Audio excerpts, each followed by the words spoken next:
Welcome to another episode of Within the Crypt.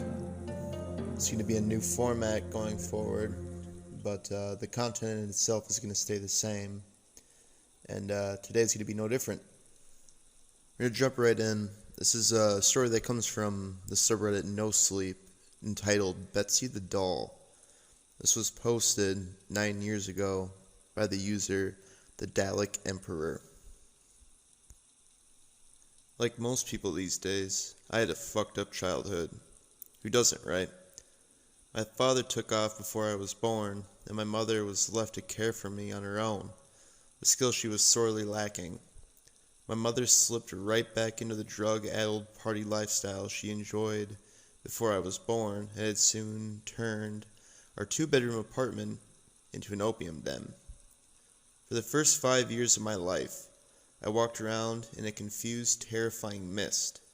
The smoky air would flood down the hallway from our living room and slip under my bedroom door. It always seemed to linger for days. I know now that my mother wasn't a bad person, just a victim of her addictions. When she did have spare money, she would put food in the house or buy me clothes from Goodwill. The only pieces of furniture I had in my bedroom was a mattress set and a little blue and white toy chest. Not that I had a lot of toys to put in it, of course, just the 3 I had gotten for birthdays. One was an art kit, one was a red wagon, and the last, my pride and joy, was a doll named Betsy. Betsy was my best friend. We would have imaginary tea parties together, sleep together, and even take baths together. Sometimes, I even remember her voice.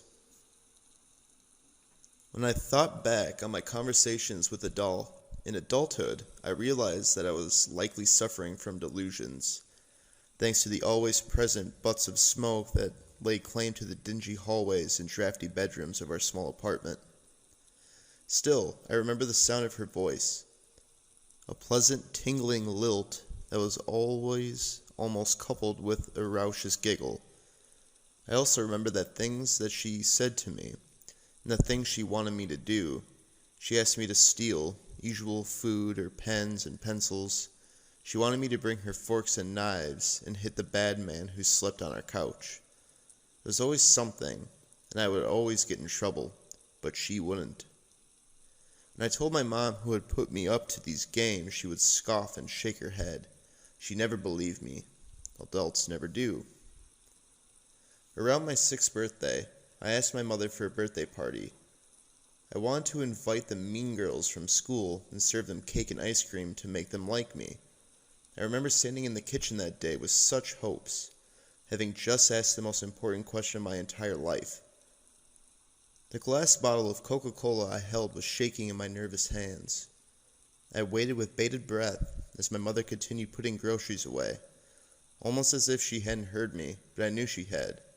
Finally, just as I had failed a second time to muster the courage to repeat my question, she turned around and gave me a flippant shake of her head. A birthday party? Laura, that's ridiculous. I can't afford to feed 15 children that aren't even mine. Hell, I can barely afford to feed you. You eat like an elephant, especially for a girl your size. Or I'm sorry, Betsy does. There's barely anything left for me to eat around here, much less a classroom of other people's brats. My face fell as she shook her head, mumbled something else under her breath, and stumbled off into the living room. I heard the music go up, then as more people walked in the door. Some left, some stayed. I never knew them anyway. It simply wasn't fair. My mother threw parties all the time. What about me? I was a kid. All my friends had birthday parties, and now the mean girls at school would know I was too poor to have one, and they would tease me even more. I felt tears start to well in the corners of my eyes, and I choked back a sob while I ran to my room and slammed the door behind me. Betsy was lying on my bed and smiling. She was always smiling. Usually it made me feel better, but today it just made me angry. She just kept staring at me, smiling. She was going to tell me to do something bad again. This is why Mother wouldn't throw me a birthday party. It was because of all the trouble I got into because of her. This was her fault.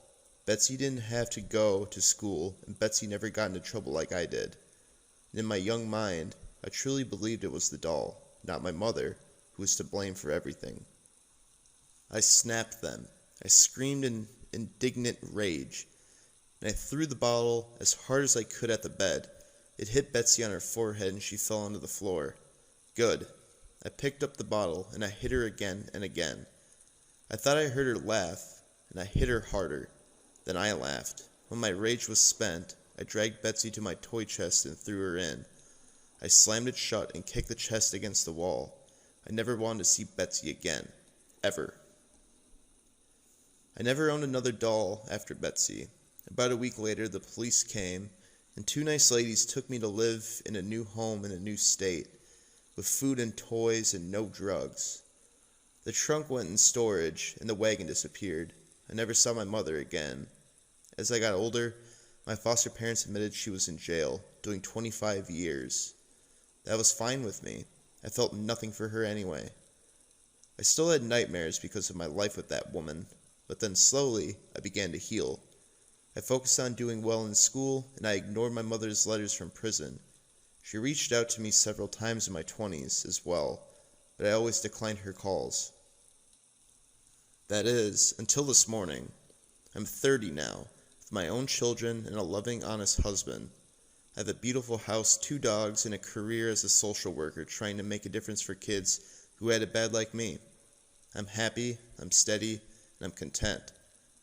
So when I got a voicemail from my mother informing me that she had been paroled and that she wished to speak, I decided to let her say her piece. Since the kids were home from school, I went out into the shed in the backyard to return my mother's call. The shed was the children's domain, and they used it to play in the summer. I sat on my old toy chest, which is currently being used as a tea party table, and dialed the number she had left me. 3 rings. Hello? Laura? Hello, Mother. How are you?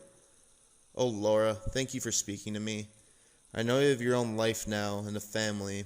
I would love to meet them someday. I just wanted to tell you how sorry I am for everything. Mother, you are not meeting my kids. Ever. And since you called me, I'm going to say what I needed to say for years. The opium, the heroin, they destroyed you. And the worst of it is that you almost took me down with you. I was 5. There was no home for a child. Honestly, I'm surprised it took you so long to get caught. Laura, I know how it seems, but I honestly know nothing. Look, it hardly matters, and I do understand why you would feel that way. Why you would hate me and not want me to meet your little ones. I learned a lot about forgiveness while I was away, and just... Oh, Laura. I am so sorry about Betsy. Betsy? I paused, confused. Why would you care about her? I know, Laura, believe me, I do.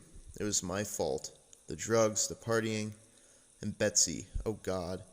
If I had only paid attention, if I had only known, she's gone and it's because of me. As my mother began to cry, I tapped my fingers on the toy box impatiently. The drugs had clearly fried her brain. Mother, I sighed. Why are you talking about Betsy? Why do you even care? I know where Betsy is, right underneath me. What are you talking about, Laura? Oh God, where is she? I shifted uncomfortably. Well, Betsy's in the trunk, where she's always been. There's a beat of stunning silence. What do you mean your sister's in the trunk? Sister? What the hell are you talking about? Back on drugs so soon? That's a record even for you. Betsy's a goddamn doll. I locked her in my toy box a few days before you got arrested for possession. Laura. Oh God. No. No. Laura, what have you done? I wasn't arrested because of the drugs, Laura. I was arrested because of Betsy's disappearance. You always called her your little doll. We thought you knew. Oh God, we thought you knew. Laura, no. What have you done to my baby? My mind had gone blank. And with no emotion, I set the phone down next to me and stood up. I could hear the muffled sound of my mother's anguished cries and feel the dark clutch of possibility in my own chest. Memories were stirring in the back of my mind, threatening to flood forward into my consciousness. They pushed against a door in my mind that had been locked so tightly for so long that I had forgotten it was even there. Was it even possible? Could the trauma and the opium have really led me to believe that a small child was actually a doll, begging for food and utensils to eat with, asking me to protect her from the bad man? No. I slowly turned around and brought my eyes down to the makeshift tea party table. Surely, it was too small. You couldn't fit a person in there. You couldn't. But then, what about a very small, starving, emaciated child? What about her? Would she fit? Would an investigator even bother looking for a person in this chest? I knew I wouldn't. It was just too small. And I was sure we had opened the toy box at some point over the years, hadn't we? Or had something swimming in the dark recesses of my memory always stopped me? I couldn't remember ever seeing it open. I knelt down to the ground and opened the clasps. It'd be better to not look. After all that I had overcome, this new life that I had earned for myself, it could all be undone by opening this toy box. I shouldn't open it. I should throw it in a landfill and forget it ever existed. I should not look inside. I opened the chest. I never had a doll. My mother could never afford to buy me one. I never had a wagon either, for that matter, but I did have a toy box. A pretty blue and white toy box. And when I was 5, I beat my little sister to death and put her in it.